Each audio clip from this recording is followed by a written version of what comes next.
Giorgio. Hola. Hoy día tenemos la suerte de encontrarnos, que no es fácil pillarlas, entre el padre Fernando Monte, jesuita. Yo me siento siempre muy orgulloso de los jesuitas porque yo fui formado en el Colegio San Ignacio y tengo toda una trayectoria de jesuitas. A pesar de que tengo un abuelo y un bisabuelo que fueron, digamos así, obispos en Venecia. O sea, son patriarcas, se le llama. Dos patriarcas. Uno, inclusive, era candidato al Papa y se murió antes, ¿te das cuenta? Si no te lo estaría presentando, Fernando. Tenía, mira, aquí está mi abuelo, mi bisabuelo. No, abuelo también, claro. Ahí estaría, dice. Pero ya está.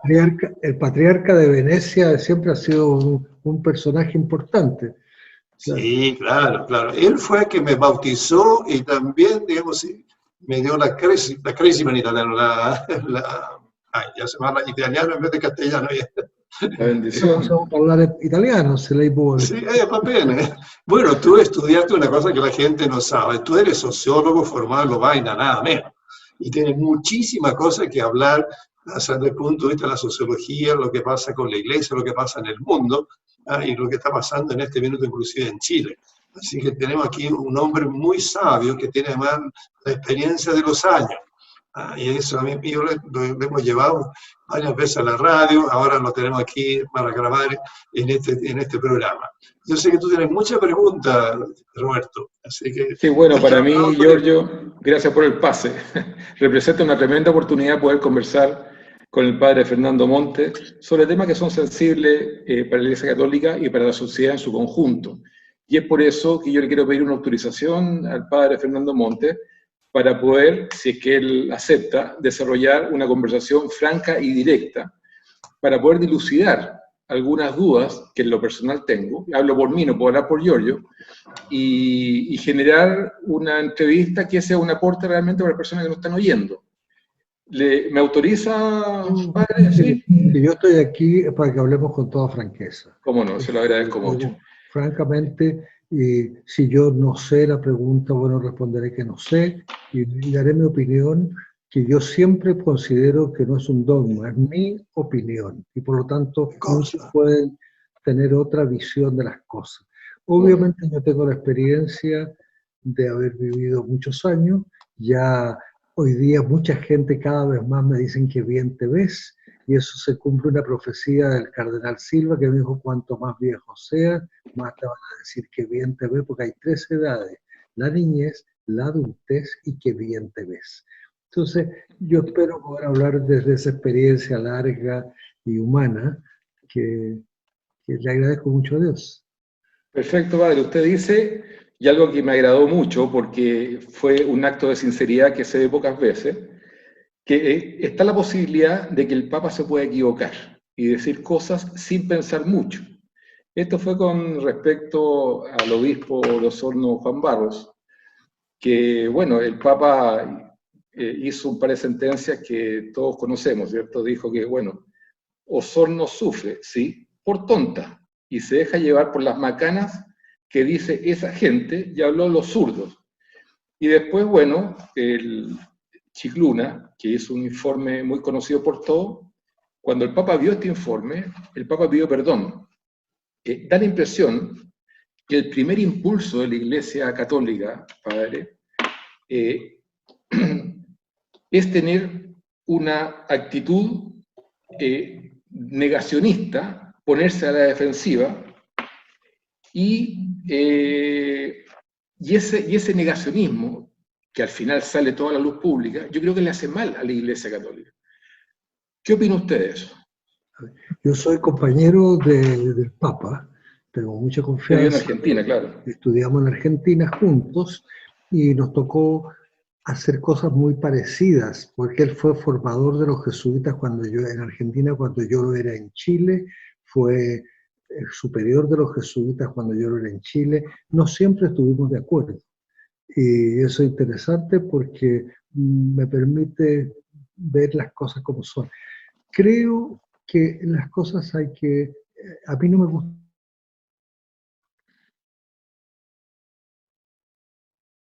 algunos, Nunca digo algunos cuando es uno solo, no digo siempre cuando es algunas veces, no digo algunas veces cuando es una sola vez. La Iglesia no siempre ha estado a la defensiva.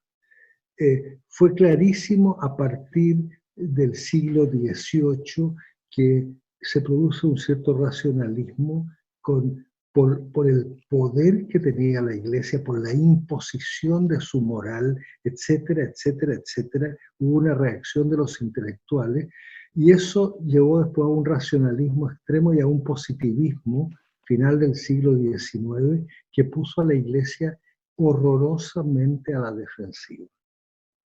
Y nosotros los jesuitas habíamos sido eliminados, suprimidos, primero expulsados y después suprimidos el año 1773.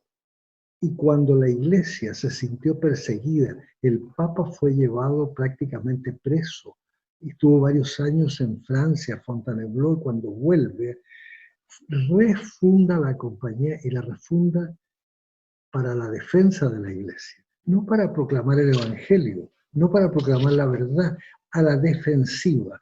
Y llegamos a disparates tan grandes como tener la oración del mes de María en que pedíamos a Dios que confunda a los enemigos de la Iglesia. Así decía la oración. Y hoy día le hemos cambiado para decir, por favor, tengamos más respeto. Y el Concilio Vaticano, yo creo que nos pidió abrir las ventanas. Precisamente un ex arzobispo de Venecia, Juan XXIII, nos pide abramos las ventanas, dialoguemos, escuchemos, porque todos podemos aprender.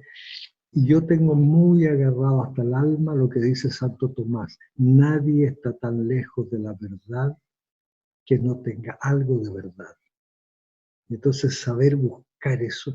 Y San Ignacio comienza sus ejercicios con una frase que es conmovedora, le llama presupuesto, que todo buen cristiano debe tratar de salvar el punto de vista del otro.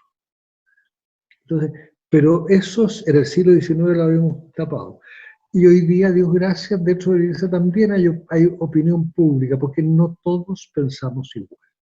Perfecto. Y yo creo que en el caso del obispo Barro hubo un error, pero manifiesto. Yo no creo que él fuera, yo no lo puedo acusar a él de abuso, yo no tengo ninguna prueba de eso. Lo que puedo decir que es una imprudencia, una persona que había mucho malestar en las Fuerzas Armadas, como que lo tenían como capellán, que lo trasladen sin preguntar nada a la diócesis de Osorno, una persona que era tan cercana al padre Caradima, que era objeto de muchas acusaciones, poco prudente. Y eso creo que el Papa en eso, ahí tuvo un error, y a Dios gracias, y eso, a Dios gracias, eso denota también lo que es un hombre de una iglesia más moderna, que el Papa pidió perdón. Giorgio. Perdón un poco largo, pero no, perfecto. creo Giorgio. que son actitudes de fondo. Súper bien. Giorgio. Sí, yo creo, ¿no es cierto?, como que en la Iglesia hay algo muy importante, y tú has sido muy claro en eso, Fernando, de que reconoce que la Iglesia ha cometido muchos errores. Yo, por ejemplo, no puedo dejar de pensar en la Inquisición, donde realmente se quemaron brujos y brujas, que en el fondo, si hoy día lo miramos, fue una de las cosas más atroces que cometió la Iglesia durante un siglo. No sé cómo lo está analizando hoy día la Iglesia, ese hecho histórico pasado, que además había una cosa económica detrás, que no sé, mucha gente no lo pensó. O sea, todos los brujos y brujas quemados, las tierras de quien le pertenecía y la familia pasaban a la Iglesia. Eso es una parte.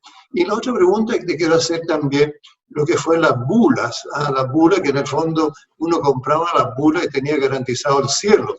Y no sé cómo lo está analizando eso hoy día, y tratar, por lo menos de alguna manera, si no dar una explicación, decir, bueno, parece que hay algo hubo desde el punto de vista histórico, porque no creo que la cosa sea ahistórica, no, sino que se produce también dentro de un contexto. Las Así que dispensas si papales. pensaban eso. Bueno, si hay algo, aquí son dos preguntas, si hay algo que para mí es verdaderamente inaceptable, es la Inquisición. Pero es muy importante leer a historiadores por ejemplo, como Hilaire Belloc. Y en Chile, hace relativamente poco tiempo, me parece que fue Sol Serrano, Marcela, la historiadora, que es Marcela, en una entrevista dijo que Hilaire Belloc había dicho: yo no puedo juzgar la historia absolutamente con los criterios de hoy, sino que de alguna manera tengo que ver cuál era la situación. Hay una historia escrita por el mundo anglosajón, anti-española. Yo estoy en desacuerdo con la Inquisición, pero yo le pido cuánta gente mató la Isabel de Inglaterra. Los jesuitas tenemos más de 30 mártires, de los cuales no tenemos ni los restos porque los descuartizaron y los tiraron al Támesis. De eso ni una palabra.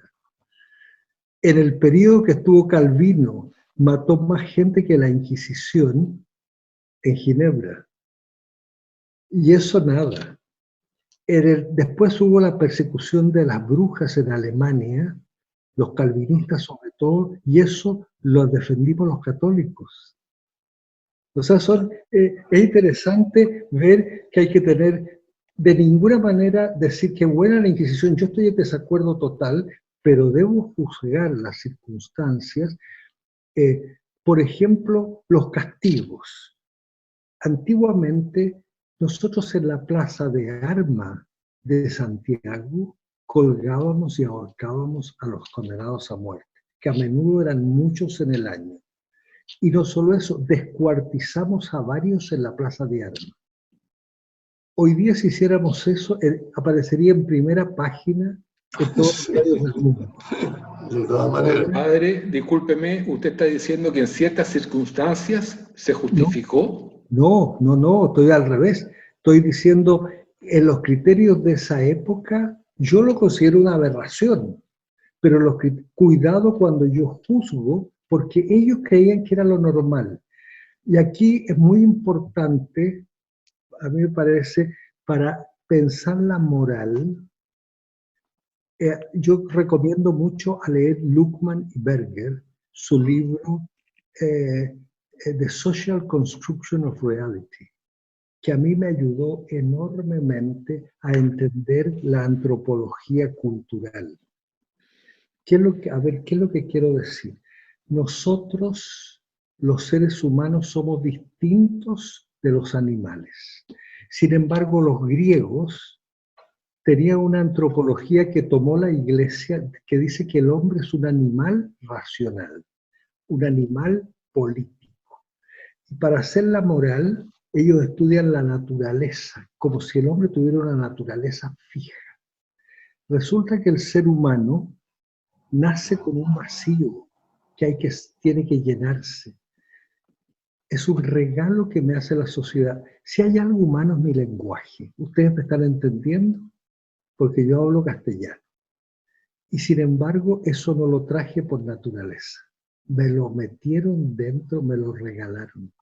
Las costumbres, el lenguaje, la moral, en muchos elementos, es una manera de pensar que mis papás y la educación me la meten dentro.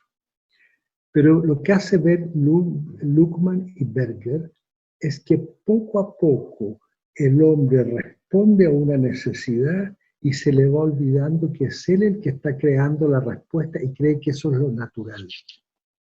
Naturaliza cosas que no son normales. Y con respecto a eso, padre, le hago una pregunta para darle el paso a Giorgio inmediatamente. El Papa dijo, claro que eres hijo de la Iglesia. Eso se lo dijo a un transexual español. Quiero saber, padre, ¿cuál es su posición con respecto a la transexualidad y al homosexualismo también? Nuevamente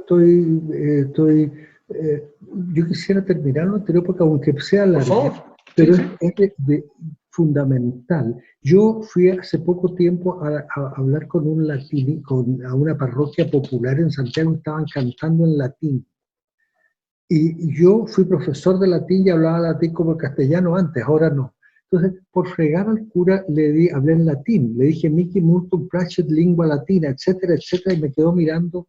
Y le dije, ¿cómo ¿tú no sabes latín? No, me dijo. Entonces, ¿por qué tienes a la gente rezando en latín? Ah, porque la sagrada lengua latina. Jesucristo no hablaba latín, los evangelios no están en latín, pero poco a poco ciertas costumbres se te meten y a uno se le olvida que no son naturales. Entonces es muy importante saber qué cosa viene de la naturaleza y, por ejemplo, muchas veces un homosexual no quiere ser el homosexual y él tiene genes, etc. Hoy día tenemos suficiente ciencia para darnos cuenta que puede haber elementos culturales que le metieron dentro, una mamá muy posesiva, o qué sé yo, y eso no da ninguna culpabilidad. O ese muchacho tiene genes que lo hace transexual, etc. Yo tengo que tener mucho respeto, mucho cuidado en hacer juicios. Mucho cuidado en hacer juicios. No digo que todo sea relativo, no, pero yo no soy dueño de la verdad, yo la miro siempre desde un ángulo, desde una época, y a lo mejor mi época hoy día tiene aberraciones que en 20 o 30 años más no van a decir, pero ¿cómo podían decir eso? Y esa es la... Otra cosa interesante, perdona, te doy la pasada al tiro, Roberto, al tiro. No, por porque favor. me pareció muy interesante, ¿no es cierto?, que el Papa anterior habló y en el fondo nos dio a entender que también aceptaba que teníamos contacto con extraterrestres y dijo, ¿no es cierto?, que los extraterrestres de alguna manera también serían hijos de Dios. Yo no sé si tú tienes más información al respecto, porque se dio a entender como que hasta el Papa anterior habría conversado inclusive con algunos de ellos. Seguramente en esto hay mucho secretismo, no lo sé. Yo no tengo idea. Yo creo que he hablado con muchos extraterrestres que son mis hermanos. De repente no tenemos mucho los pies en la tierra. Pero honradamente la hipótesis mía, y que me parece que es la lógica, que la ciencia vea si hay otros seres vivientes en el universo. Yo no tengo idea. Si los existiera, obviamente que son criaturas de Dios también, pero yo no tengo datos científicos. O sea, lo que yo puedo decir, yo no me cierro a una posibilidad, por favor, como científicos, vean, investiguen si hay signos, y si los hay... Sí, los hay, los hay. No tengo... yo no soy demasiado amigo de ¿cómo se llama? No, yo me he metido en la ufología y hay, digamos, pruebas concretas, inclusive hay filmaciones que afortunadamente se pueden eso demostrar. lo ignoro, pero no niego la posibilidad y le pido a los científicos, ayúdennos, por favor. ¿Te parece? Padre, el Papa... Más, pero muy de paso que me preguntan sobre las bulas. Cuidado, no hay que confundir. La bula es un documento del Papa. Con las dispensas papales. Son bulas, es un documento, por ejemplo, la Compañía de Jesús existe porque escribieron una bula que existía. Lo que se compraban indulgencias, se compraban... que es un poco distinto. Y el asunto es lo siguiente, porque tú dices, yo cometo un pecado, ese pecado puede ser perdonado, pero siempre queda un resto, y ahí hubo un error teológico, yo creo, de fondo, sobre todo ponerse a vender. Eso se llama simonía. Y eso no se puede aceptar, que se venda una gracia de Dios. Y en eso tuvo razón quienes se opusieron. Los grandes reformadores de la Iglesia en esa época. Claro. Padre, el Papa dijo en algún minuto que los comunistas nos han robado la bandera a los pobres. ¿Cuál es su posición con respecto a los comunistas? ¿Cómo los visualiza usted? Bueno, primero que nada, yo quedé cuando estudié sociología, era obvio, yo iba a volver a Chile, ya había ganado la Unidad Popular, me leí todo lo que pude, El Capital subrayado, me leí a Engels, me leí a Marx, y quedé muy impresionado al llegar a Chile, y los marxistas chilenos habían leído a la Marta Harnecker, y por tanto ciertas ideas de Althusser, pero que en el fondo no eran correctas. Ciertamente Marx, como todo pensador y como toda persona, tiene cosas que no deberíamos olvidar. Frente a un Hegel que ve la evolución de las ideas, Marx dice, veamos la evolución de la historia, de las cosas, cómo pasan. Y eso es una cosa muy interesante, analizar los hechos.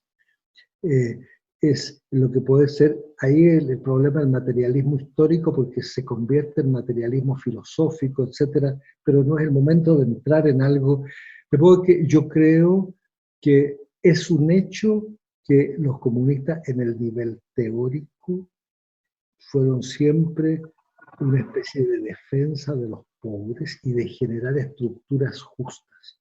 Pero en la práctica, los socialismos reales, basta ver lo que fue Stalin, basta leer lo que fue Mao, para ver que así como la Iglesia puede tener ideas muy santas y después en la práctica puede faltar mucho, curiosamente ellos tienen yo creo que estructuralmente hay un problema de pensamiento que hace que es normal que se llegue, porque las ideas de Marx, digamos, de una especie de sociedad sin clases. Lo que pasa que hoy, y esa es lo que a mí me parece interesante, yo recomiendo leer a Turén, el capitalismo ha cambiado del capitalismo industrial, donde el patrón o el dueño del fondo tenía empleados, hoy día el capitalismo es financiero.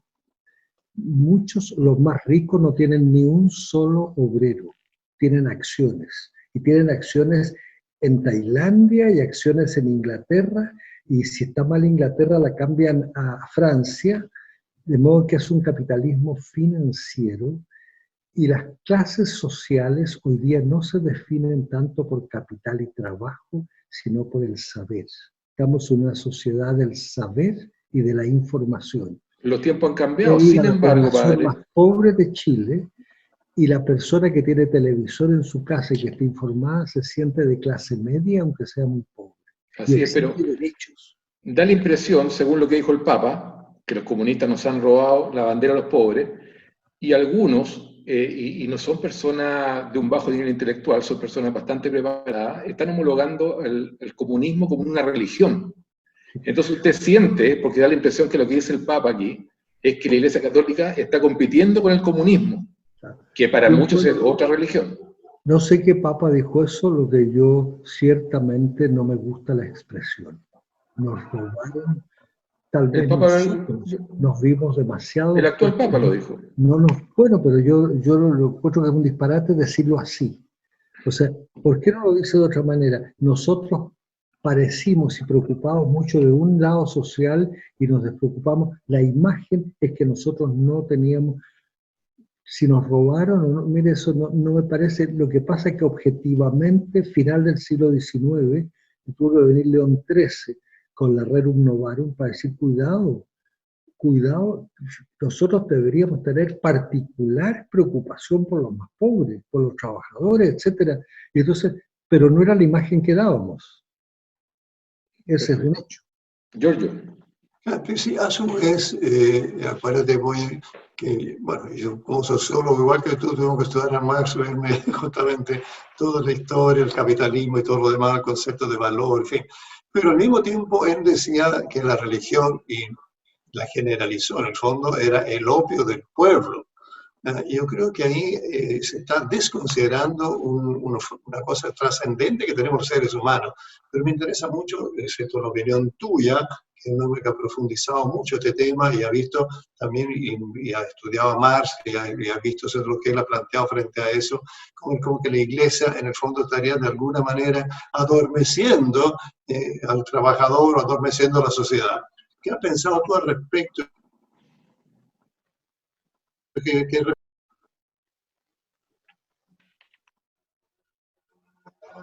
¿Sí? Bueno, yo te voy a responder porque se ve que hay un problema de comunicación a ver, el opio es lo que adormece. Si yo tengo una religión que dice, mire, lo importante es la otra vida, lo de aquí no importa nada. Si usted es pobre, tenga paciencia. Eso es opio. tiene razón. El comunismo puede ser opio.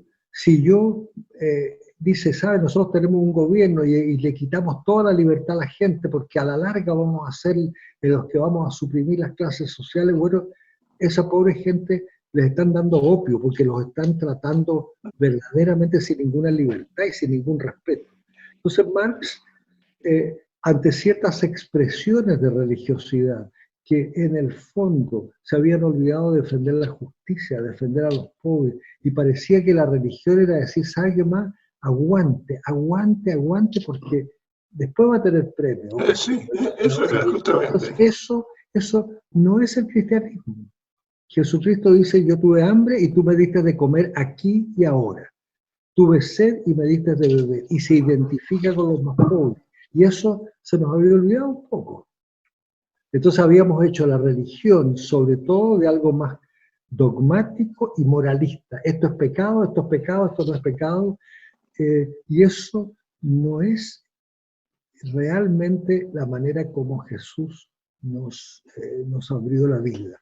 Y eso fue interesante porque yo diría a partir del siglo XIX fuimos descubriendo el Jesús histórico, a partir del rechazo del Evangelio fuimos descubriendo lo que realmente Jesús había querido decir y fuimos convirtiéndolo. Padre, En general, se tiende a negar la religión. En Corea del Norte, inclusive, si te pillan con un libro sagrado, puede decir la Biblia, el Corán, lo que sea, eres fusilado. O sea, a ese extremo, digamos, se llega, si que de alguna manera manifiesta algún elemento digamos, que sea más trascendente, como digo yo, que puede ser la religión.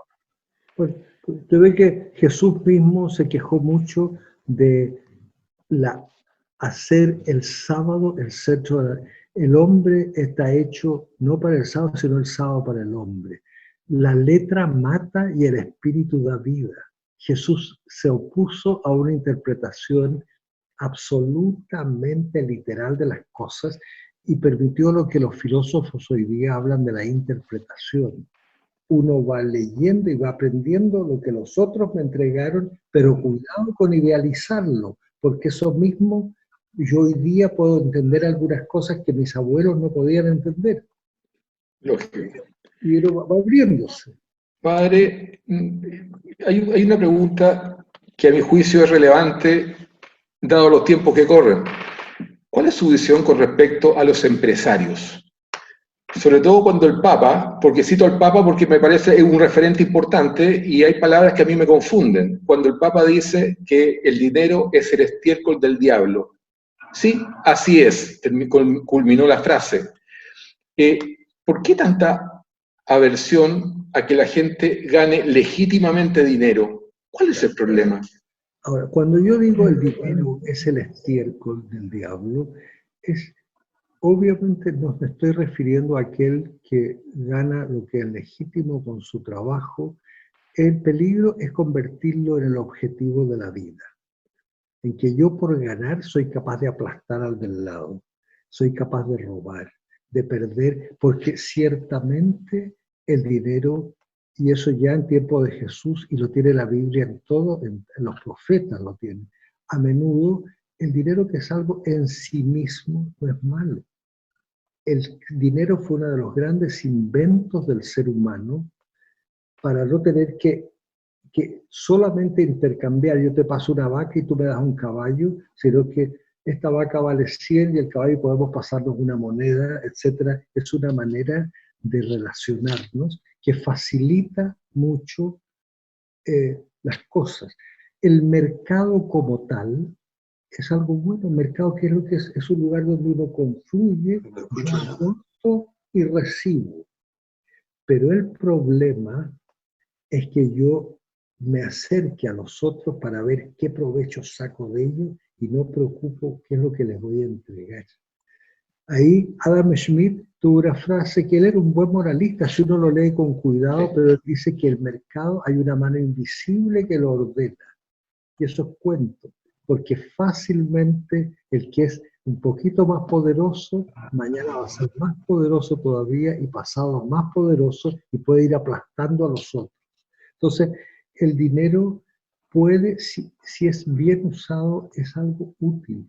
bueno, que me permite intercambiar, comprar mis alimentos. El peligro es hacerlo Dios y centrar mi vida en eso, a costa de mi relación con los demás. Entonces, en ese sentido hay que tener cuidado cuando uno usa frases que son para golpear. El estiércol es en ciertas circunstancias puede, en lugar de darte la felicidad, encerrarte y quitarte la felicidad. Entonces, pero es curioso, por eso que hay que tener cuidado las palabras que se usan y cómo se usan. Porque a veces uno dice las cosas lo más chocante que pueda para que se entienda, pero Y llama a confusiones. pero puede llamar a confusión. O sea, el dinero en sí mismo, bien usado, es una manera, pero muy práctica, que no tengo ¿cómo se llama? Yo puedo llevar una moneda y compro el pan. Y eso es legítimo, es bueno, es sencillo, con tal que el señor que hace el pan no me cobre 3 veces lo que vale el pan.